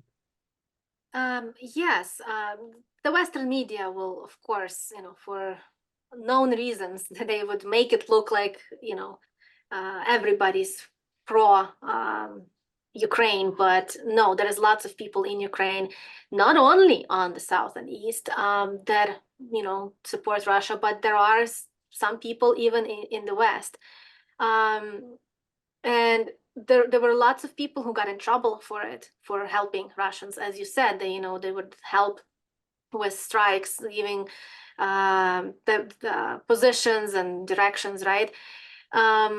Because we have to understand, that the information that Russians have, they're using lots of the Soviet Union information, but things have, updated over the last 30 years. Therefore, the help is needed. And there were lots of people who, even for the fact that they were speaking with somebody on social media, not even like directly helping them, but just speaking and supporting and admitting in the social media conversation that they support Russia and they want Russia to do what they're doing. They were arrested, put in jail. There were priests who would be preaching to people and saying, we hope Russia liberates us soon, the priests were arrested and put in jail. So not just for like doing something, but even for words, even for just speaking out against the Ukrainian government, people get in trouble in Ukraine and they get thrown in jail. That's why I am very careful on, when I speak to my family, like I don't want to endanger them. I don't want to discuss with them any of this stuff online because I'm safe out here. I mean, considerably safe, I hope, but my family, they're out there. So, I don't want them to become a target, right, by the Ukrainian government. And this is connected to what I forgot to answer to a previous question. Do I know anybody else who's a Marxist and Ukrainian and like living here or in Ukraine? I don't know, because I became Marxist here, already being in the United States. So I don't have any connections in Ukraine. But here, I know some people speak out, but I don't know any who would be a Ukrainian Marxist. But there are people who are like sympathizers towards Soviet Union, especially people who moved out of Ukraine during Soviet Union. So they didn't go through that period of brainwashing of, anti-Russia, anti-Soviet. But unfortunately, that's not that many of those people. Okay, next is Roger, followed by Anne, followed by Jean. So Roger, please unmute and ask your question. Okay, well, thank you, Slava, for your presentation. It was excellent. We learned a lot and want to learn some more. A few weeks ago on this program, we had a person by the name of Gabriel Raquel, and you might know who he is, but he just briefly touched on conditions in Ukraine presently. And then just now you briefly spoke about the same subject about political freedom in Ukraine. Raquel made the argument pretty much that, if I'm not distorting his argument, that Ukraine has really become nearly a fascist country, and that the U.S., which upholds Ukraine as a kind of a model of democracy, is upholding a model that is hardly one that we want to emulate. So could you tell us a little bit more about political freedom in Ukraine? What's the status of elections, the status of freedom of speech, political expression, and various other things? Has it really become more almost the opposite of a democratic republic? Thank you. Yes, Ukraine, there is no freedom. They declared the martial law right after the beginning of special military operation, and under that martial law, basically, if there is a curfew, everybody has to abide. If there is, workers lost their rights to demonstrate, to protest, to bargain with unions, with the employers, right? So, like all the workers' rights basically got stripped away from people. That's if we talk about, in that direction. The media, all the opposition media, everything was closed down and banned. So nothing that would be speaking of the other side. So that's very fascistic, right? Closing down your opposition media, radio, newspapers, everything is prohibited. So if you start doing something like that, you would be declared as a Russian agent, as a traitor of the country. You would be thrown in jail, basically. The Communist Party of Ukraine got banned. If you say anything in defense of communism, you go to jail. If you even have symbols like that in your home, like if you sell any of the communist symbols, you go to jail. The leaders of the Communist Party had to run away. There is two communists currently being held, brothers Kononovich. They are being held as they're blaming them for being Russian agents. And so situations like that. And also everything, even prior to the start of special military operation, Ukraine was removing everything and anything remotely related to communism. They renamed all the streets. So like, I remember growing up having streets named after some Soviet, I mean, like Gagarin, for example, right? We had Street of Gagarin. No more. Now all of those streets were renamed after Bandera and the Nazi collaborators.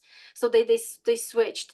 So anything communism related is banned, prohibited, and people are suffering greatly, you know, from all of this, because young people not so much, because young people were already, you know, they were born under the Ukraine and they don't know much about Soviet Union. They were brainwashed to be anti-Soviet. But the older generation, they lived like that. They are used to that, and now they're being told that that's no good. So it's very bad for them. It's a nice hat, Roger. Next up is Anne, followed by Jean. Well, thanks so much. I basically had two questions, and one of them is just I was very disappointed when you stopped talking about Zelensky, because it was such an inside look at him. And I just wanted to see if you would continue a little bit past Zelenovsky and so forth. And so that was one. And the second one is this question, the national question, which, I mean, you know, it seems to me is much more than allowing people to use language. You know, it includes the right to self-determination.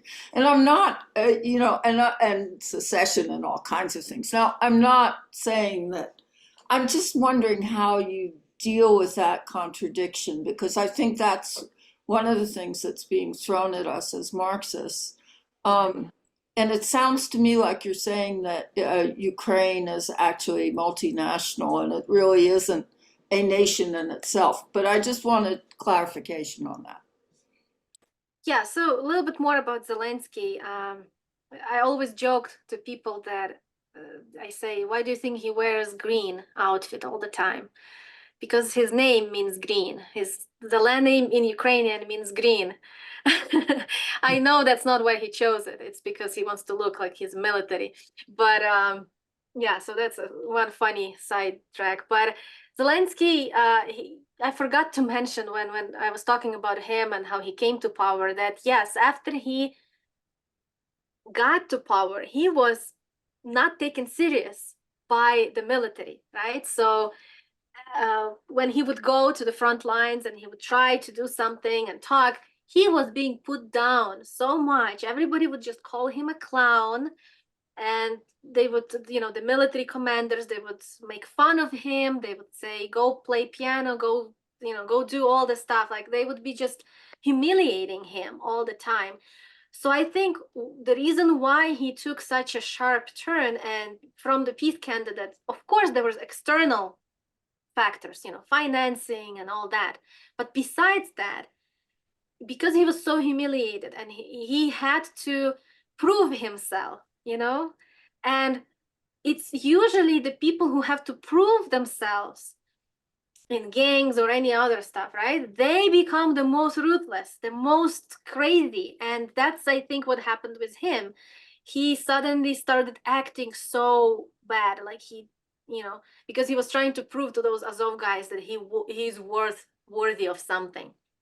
And his character had changed so much that it was just like, I was surprised because I was also one of those people that I was like, you know, I was Marxist, but I was like, okay, if he's saying he's pro-peace, that's good. Maybe he will be able to resolve it. Well, I was wrong. He wasn't able to resolve it.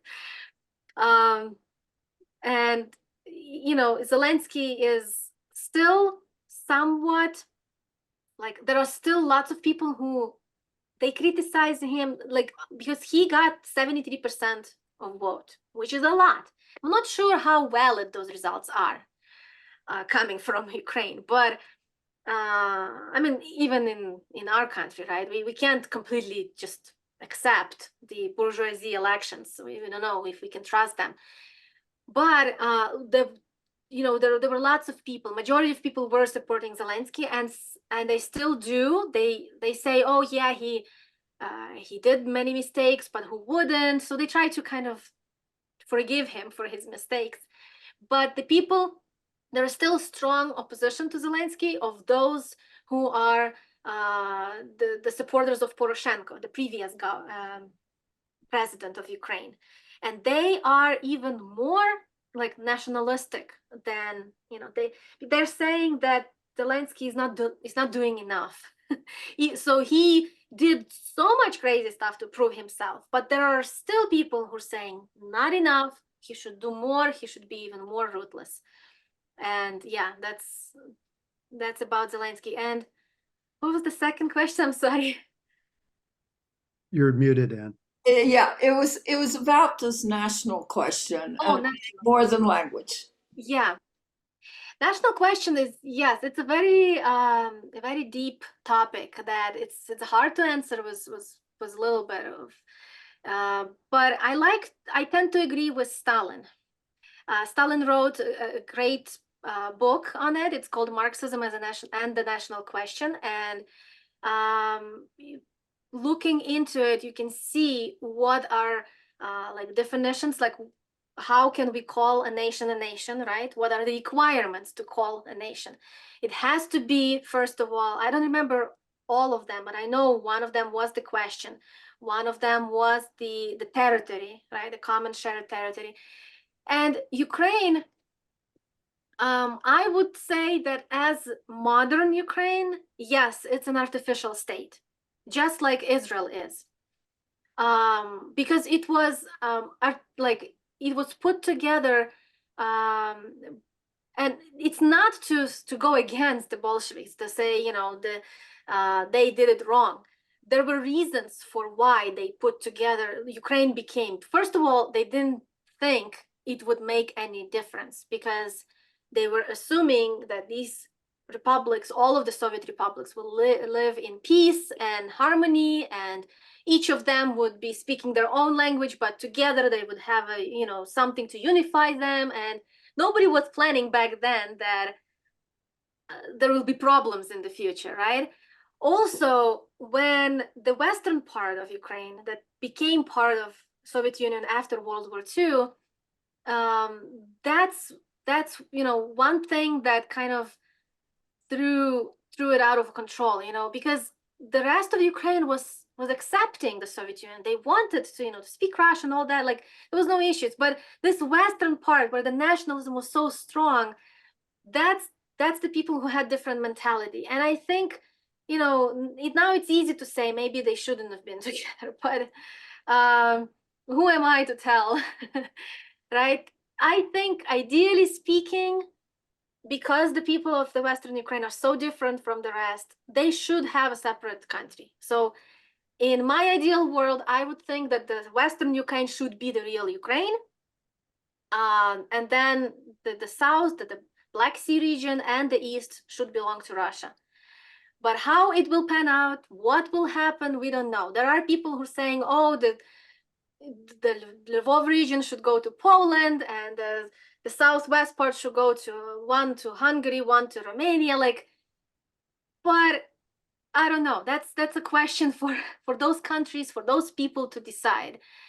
Yes, historically speaking, parts of Western Ukraine were, was Hungary, some was Romania, but it's like that everywhere. Borders never remain the same. They keep being, they keep changing. So, but right now, the Western Ukraine is like unified in their own way, right?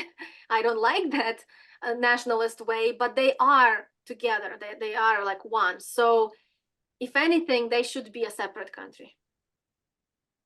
Okay, we're getting near the end of the session, so I'm going to ask people to please keep your questions to 2 minutes or under, and we'll try to get everybody in who has their hands up right now. We'll start with Jean, followed by Jim. So Jean, if you would go ahead. Okay, well, thanks so much for the talk. I really appreciate this. I try to make sense of Ukraine, and I'm glad to have a correct view because we hear, Congress debating, we need to support Ukraine. And that's kind of a curious position in terms of what we know what U.S. support means. But I also appreciated your comments on Tucker Carlson's work with Putin and with the supermarket. We're kind of taught that, Russia's a bad place, and which is kind of curious because we were allies in World War II, and they led the fight against fascism. But I think his comments were positive. And coming here today, I'm wearing, as always, my Veterans for Peace cap, and Veterans for Peace. We have a group here in the East Bay that has a number of positions, and basically our views. We put a statement out on this that the U.S. funded pro-Nazi Maidan revolution constituted an existential threat to Russia. That on February 24th, Russia announced a special military operation to demilitarize and denazify the Ukraine, not to attack the Ukrainian people. And finally, our VFP, Veterans for Peace position should be no U.S. proxy war in Ukraine, bring our troops home, U.S. out of Eurasia, abolish NATO, and not one penny more for Biden's cruel proxy war. And that's not the position of our national organization. But I'm just wondering, those are our positions, and I'm wondering if you care to comment on those. Thank you.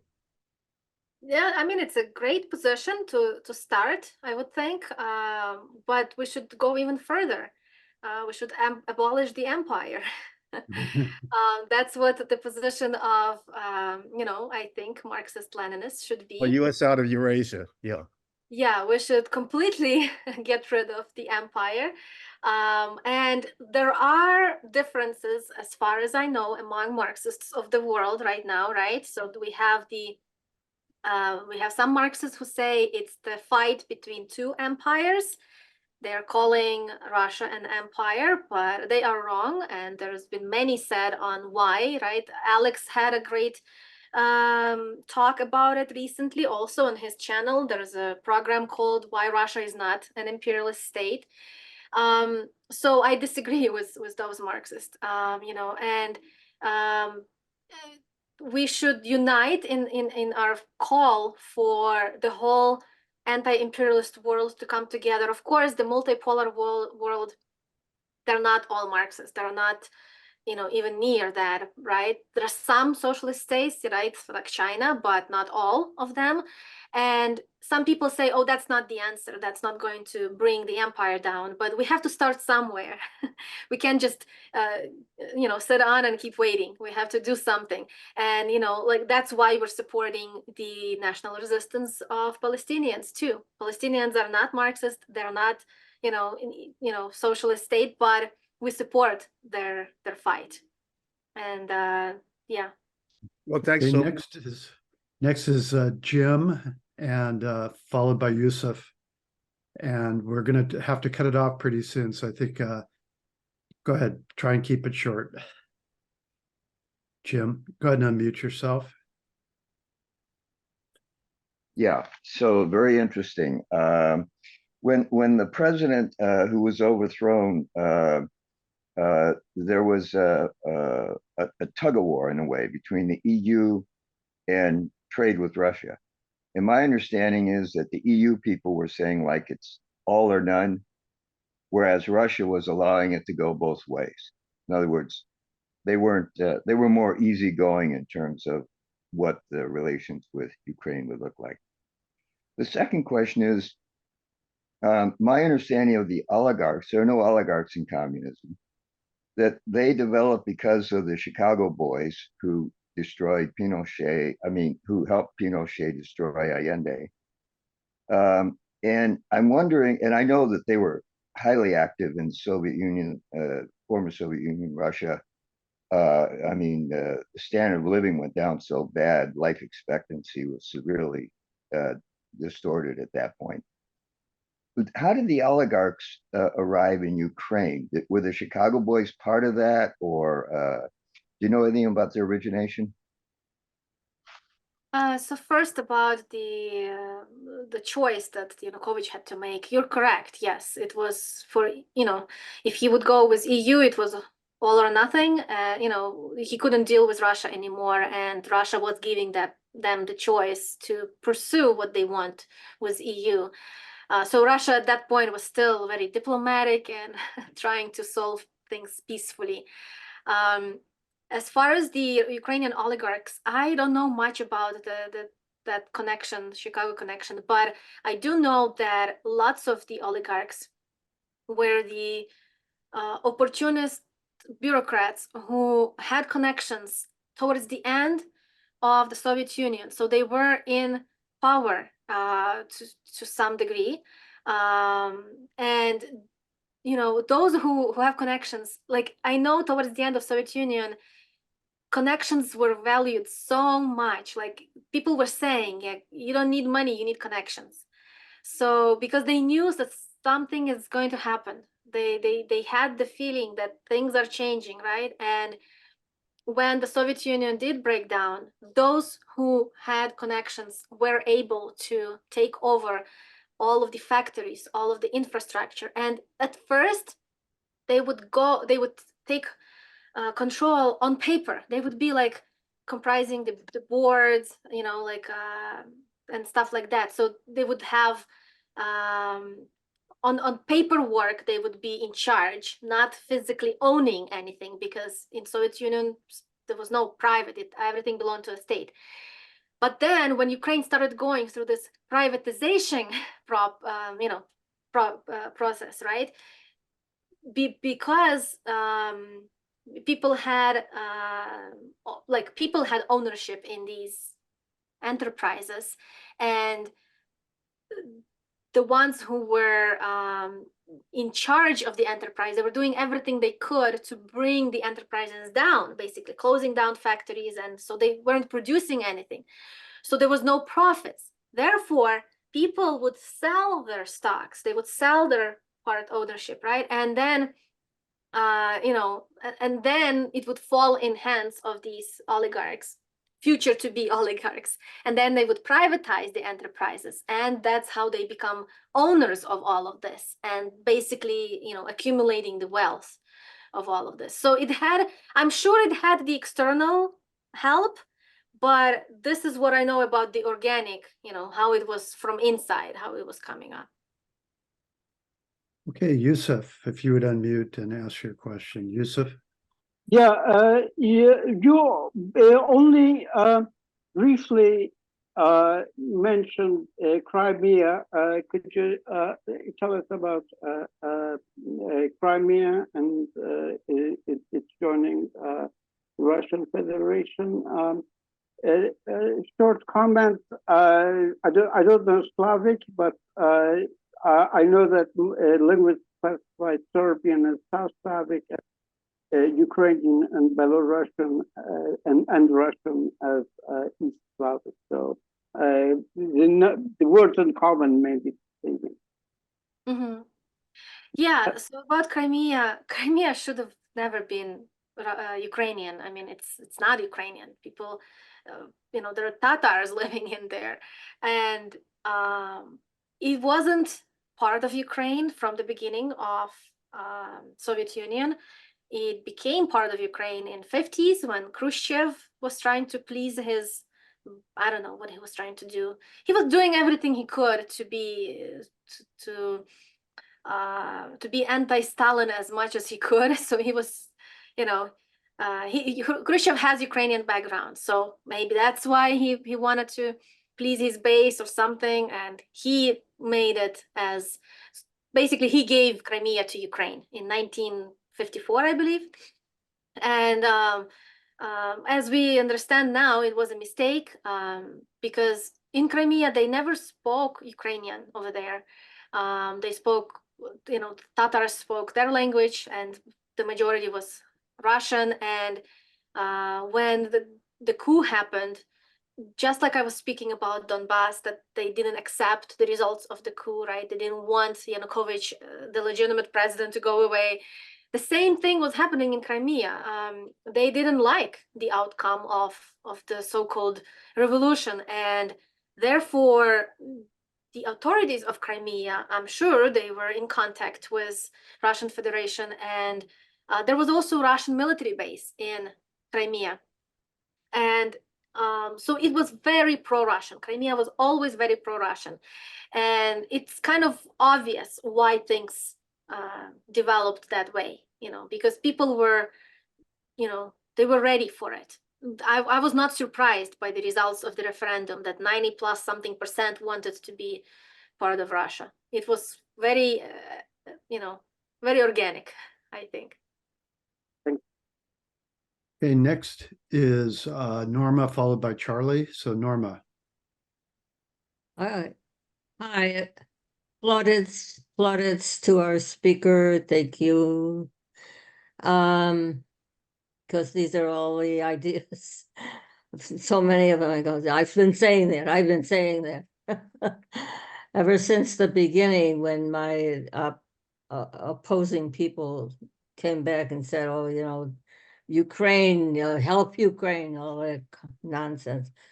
I posted in here the Tucker Carlson interview with Putin, the link to it, the whole thing, 2 hours.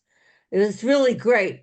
Somebody posted that, Carlson just sat there and was lectured by Putin, but that's not true. Carlson was integral and said things and probed well, actually. He appeared intelligent. I didn't know that could be done. I've never paid any attention to him until now, but there's also a little discussion about him in the Atlantic, which link I've also posted on the chat. So if anybody's interested, they can look at it. It's about Tucker Carlson going around in Russia and looking at stuff, grocery stores and stuff like that. And it's a nice article. A few months ago, Harper's had an article about somebody visited people in Russia and found people thinking and going in the direction still of with the idea that they have become the other that becoming communist makes people into. It's just the objective we have when we build towards socialism, communism. We change, we become a wholly other kind of person. And it's wonderful for that to happen. And that was the article in Harper's 2-3 months ago. Thanks. Okay, Charlie, if you would unmute, ask your question. We'll go to Charlie and then Keith, and that'll be it. So Charlie, please. Hi, thank you for your wonderful presentation. I learned so much. My question is a little bit at a tangent, and it's about what to be actually for. You mentioned in the discussion about Iran and the hijab that is an Iranian thing. I'm a gay man. I'm a feminist. Queer people are being rounded up in Russia, oppressed very badly. To me, it's like none of the above. I don't want to support U.S. imperialism, and I don't want to support the kind of repression I understand exists in Russia and in Iran. So would you please address that contradiction? Thank you. Yeah, so we have to understand, in Marxism, we have primary, secondary contradictions, right? As of right now, the primary contradiction is the imperialism versus the rest of the world. That's why we should support all of the anti-imperialists, even though we might not agree with what their domestic policies are, as long as their foreign policy is what we agree with. So like, I agree with the foreign policy of Iran, I agree with foreign policy of Russia. But whatever is happening domestically, I may not personally agree, but that's not something that we can do right now. So we will get there eventually. It's just we have to understand the priorities and what's more important as of right now, what's the primary and what's the secondary. And we should also understand that the empire is always on the look of the internal domestic contradictions to use them for their own benefit. So if I see that the empire is picking on the hijab thing or on LGBT issues in some country, and they're trying to use it against that government, I'm not gonna take the side of the empire because I know why they're doing it. But that doesn't mean that I fully agree with that government, the local government. It's just in this question, I see who's the bigger bully, who's the biggest culprit, right? Once we get rid of the empire, then we can tackle all of these little questions. Okay, last question, Keith, if you would unmute, and then we'll wrap this up. So Keith, please go ahead. Okay, where do you see Ukraine going at the end of the war? Will it be divided? Will it be absorbed into Russia? Will it just exist as a rump state minus 5 provinces? And also, how many people have left Ukraine at this time? I would love Ukraine to, to the Western Ukraine, the actual, nationalists to stop fighting for the rest of the territories that they have lost. I want them to accept the fact that they have lost them. And that would put an end to all of this because Russia got what they wanted. I think with the exception of the Black Sea region, I think Black Sea region should also belong to Russia, Odessa and all of that. So, but that's, up to them to decide, for people of Odessa to decide who they want to be with. The rest, those states that, the Western states, right? I would love them to be a separate country, but they have to understand that they are being used by the empire. Until they understand that, there would be no peace.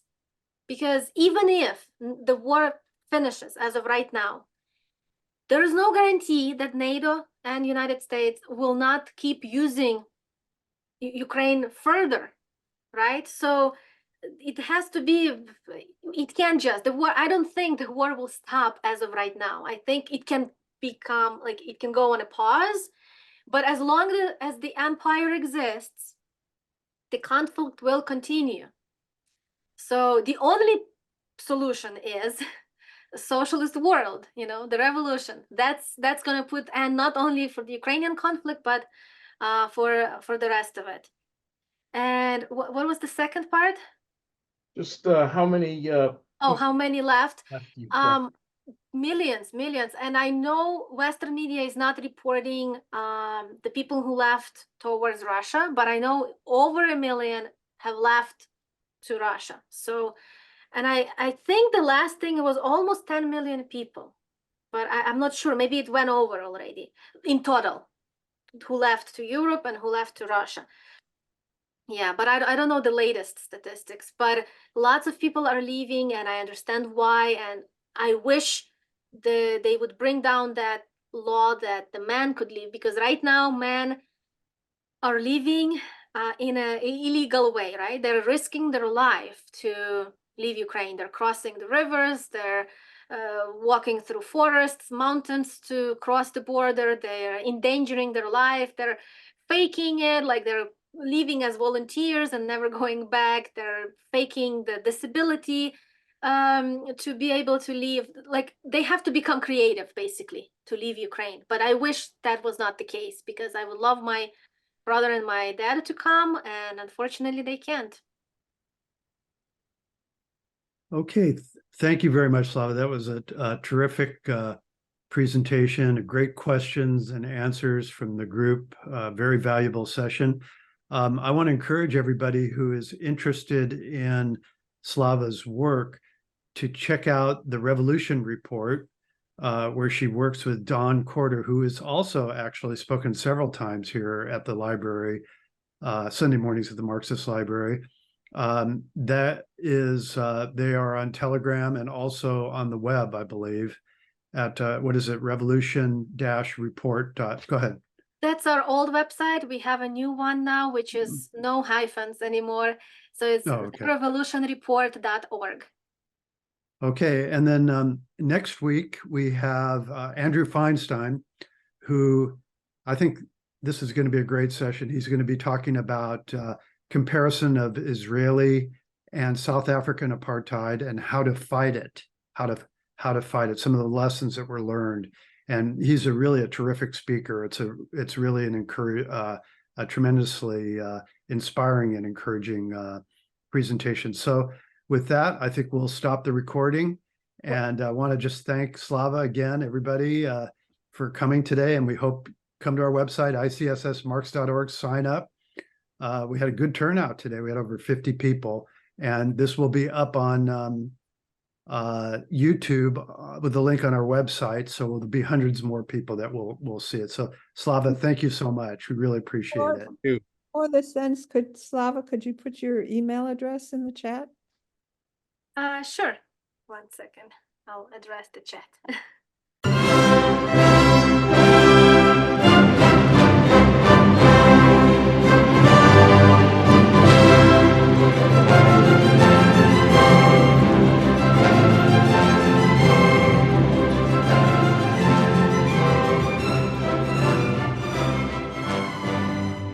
Institute for the Critical Study of Society at the Nebo Proctor Marxist Library receives no corporate funding, nor do we have any paid staff. We rely on the support of working class folks that share our commitment to the socialist legacy of Karl Marx.